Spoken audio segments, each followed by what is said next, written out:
once upon a game, summer has gone, and the rains and cold of an early fall have made journeys across the mountainous forest of the north an uncomfortable endeavor. Our story begins when a group of adventurers reaches the door of the Vergan's Cenobium, home of the Ordo Scientae, where they hope to find a refuge for the night. Now that we know why the characters are here, it is time to explain what this video is about. 9 years ago, in a video, Matt Colville showcased how it was possible to improvise quickly a short scenario for a fantasy RPG. Quite ironically, the scenario became quite viral, known and played by numerous game masters. Its stats are available online for a lot of games, from OSR to Shadow Dark to D&D 5th. Though playing it with D&D 5th is not recommended anyway, as the scenario is more suited to fantasy than to superheroes existing in a contemporary world, slightly disguised with a thin veneer of Renaissance fare. But I digress. Anyway, its ubiquitousness and shortness makes the Delian Tomb very well suited to our purpose today, namely, showcasing the setting of a scenario for an AI theater session. Let's go back to our story. Now that we return to our characters, we find that they have been given rooms at the Seclusium. But unexpectedly, they were awakened in the middle of the night, and they are now following one the monks to an unexpected meeting. Indeed, our Marius Magister of the Cenobium have summoned them to his study because he has a proposal to make to them. 2 days ago, a girl from a charcoal burners community living at the fringe of the forest has sold a few trinkets she said she had found on a wood goblin. From his research and examination today, the Magister has found that one of the objects could be a clue to a puzzle of no small importance in the knowledge of this realm history. Taking a deep breath, our Marius begins narrating the story of the Delian Knights. 2 centuries ago, the Delian brothers were a most admired and celebrated knightly order of the time. Fighting against heretics, killing monsters, they accumulated fame and wealth. But they became vain and greedy, and from this came their downfall. They were accused of having succumbed to the influence of evil. Fleeing the justice of the Emperor, they are said to having found a refuge in the Valley of the Thousand Towers, and nobody ever heard anything about them. Which takes us back to what the charcoal burner woman brought. It is a ring, and that ring is the Delian Grandmaster's signet ring. Here it is. If the Magister is right, it means that the tomb of the Delian Knights has been found, and he wants you to find it for him. He does not care about the Knights' treasures, but in that tomb, our Marius is sure that there must be a grimoire, the Book of Adramelech. He wants that book, and he'll pay handsomely for it. We have established a starting point for the adventure, and before the story goes out of hand, it is time to get acquainted with the characters. Here they are. Ragnhild, a fierce warrior from the Northlands, ruthless and with a short temper. She is the de facto leader of the group, even if Zathanil would probably disagree.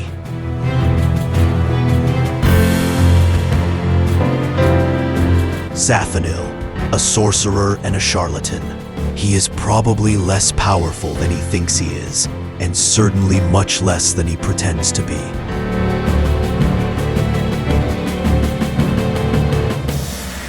Marilock, an incongruous mix between a grave robber and a cat burglar.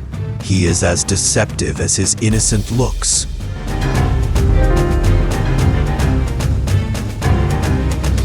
Thorond, reliable and plain-speaking, a ranger at heart, in search of adventure and renown.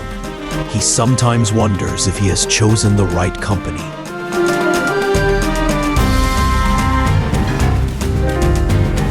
As they are new characters, their personality and previous history are not set beyond those very few bare notes. Indeed, the absolute best role-playing characters develop from emergent gaming, not from being shackled beforehand in a narrative straitjacket, limiting choices before even the first session.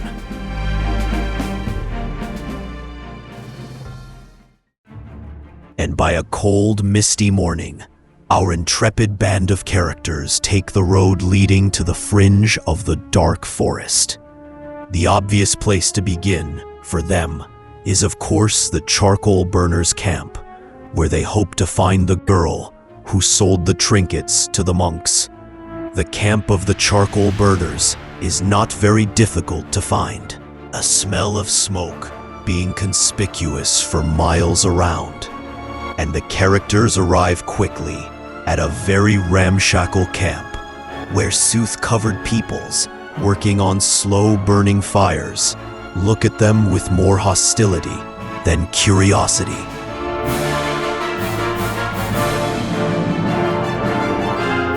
Charcoal is a valuable commodity for stockpiling and transporting fuel. But the people producing it are amongst the poorest and less respected members of the medieval society.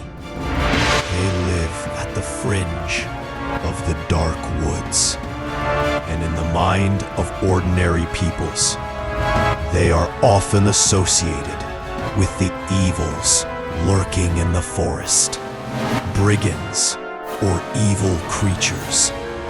They are despised and distrusted, and in return, they don't trust or respect outsiders.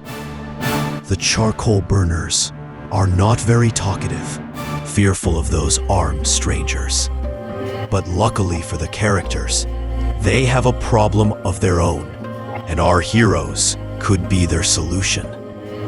One of their youngsters, Mary Vella, yes, the girl our characters are searching for, has indeed returned from the seclusium, but she has gone away again into the forest, and she has not come back.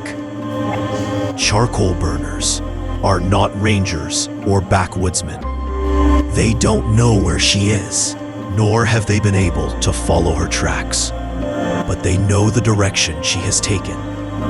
One of them, except to go with the characters, leading them to the last place they know she has gone through. The first part of the trail is almost too easy and could be followed by a blind man.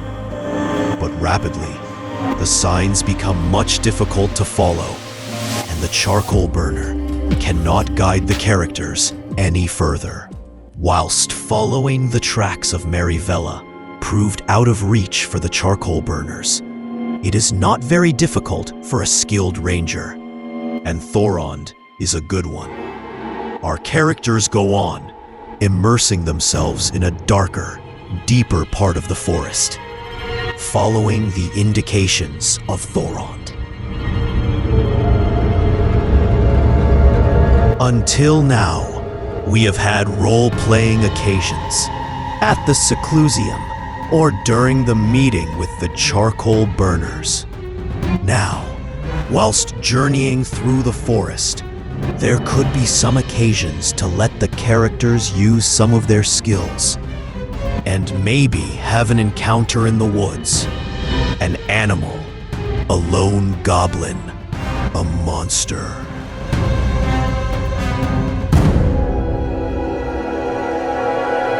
The AI Theater Way gives the Game Master opportunities to show different places, setting the mood and immersing the players in his fantasy world.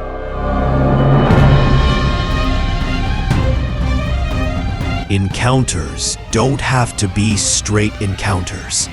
They could also be an occasion to display various situations. Ambushing, being ambushed, mutual surprise, observing at a distance, being observed. Take your pick. But remember that this part of the story is intended to let the players flex their characters' muscles and use the system. It should not turn into overwhelming problems, as we are not yet in the thick of the adventure.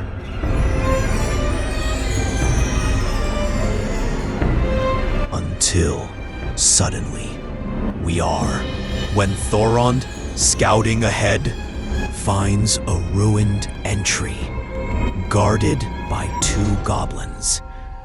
Cautiously, the characters backs away, having observed what they can.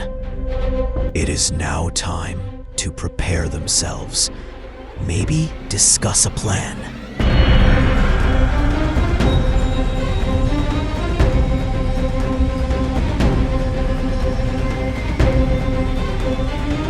We are only arriving now at the Delian Tomb scenario itself, as it was written by Matt Colville. If you are playing a one-shot, one-session scenario, this could even be the place to begin, with the characters just stumbling upon this place. On the other hand, if the scenario is part of an ongoing campaign, visiting the Seclusium, as we did, can provide the characters with a place to find supplies, cures, some potions, even some magic, but mostly knowledge and access to rare books, which is, after all, the very reason of the Order's existence.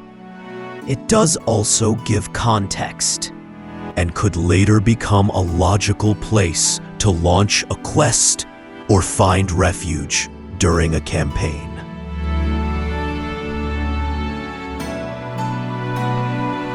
Anyway, our characters are now in sight of the tomb's entrance. They have all the information they could use and have decided on a course of action. Basically, the tomb is simply a small dungeon, but contains different parts, different dangers, and a few surprises. Maybe the best way to visit it is to follow our adventurers as they make their, admittedly murderous, path across it.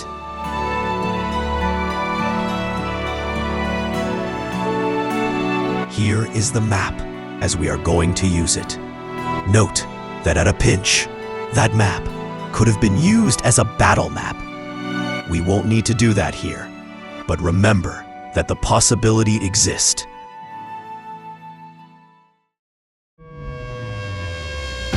Two goblins are guarding the entrance. They feel miserable and bored. Nothing ever happens here, and they don't expect that it is going to change. Huge mistake.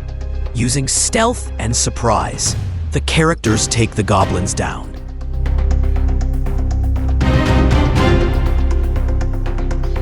From the entrance, a short staircase leads down to a door.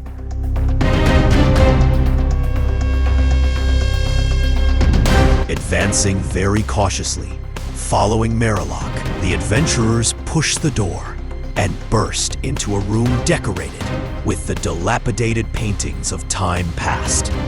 It must have been colorful then, but it is dismal now. A brazier, once used to burn offerings, smolders now with a fire used to heat a dirty goblin bivouac.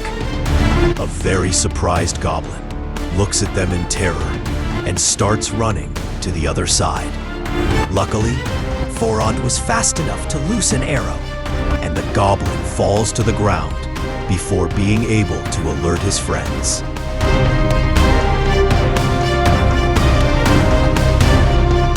Following the corridor that opens on the other side, Merilock leads the way and fails to spot a pressure tile on the ground. Advancing behind him, Ragnhild triggers a scythe trap. Her fast reaction allows her to stay in one piece. But she is wounded though, and only the need to stay silent prevents her to explain in details to Merilock how she feels about it.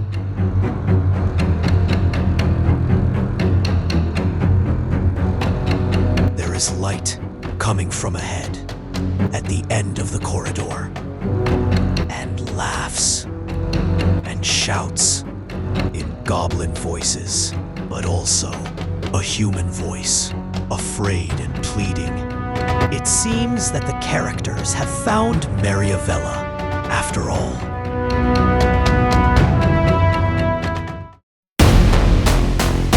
Being spotted by the goblins and their leader, the characters launch themselves in a violent melee.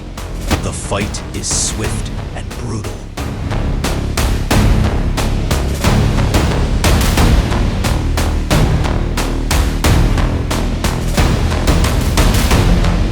And after a few combat turns, our characters have finally dispatched their foes.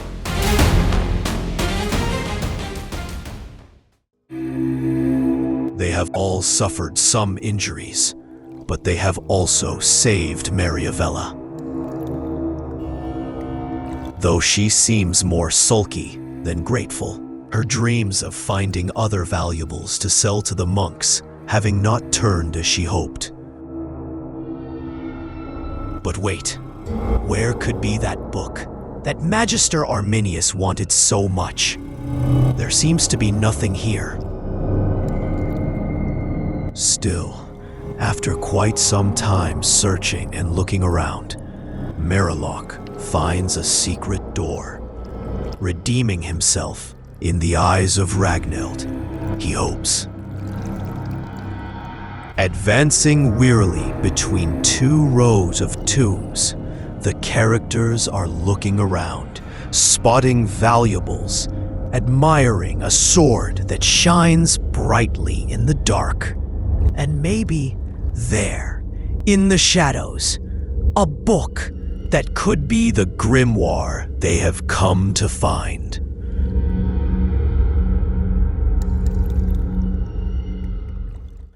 But as soon as they touch anything, pandemonium explodes. Surging from their unholy graves, skeletons of knights surged forth, intent on preventing the desecration of their remains.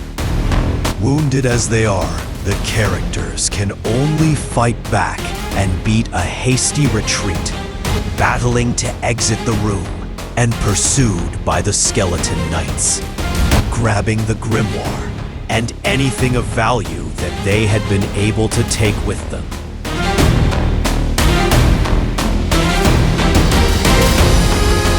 The skeletons don't pursue them further than the tomb's entrance. The light of the living world, turning them back to their unquiet sleep for eternity.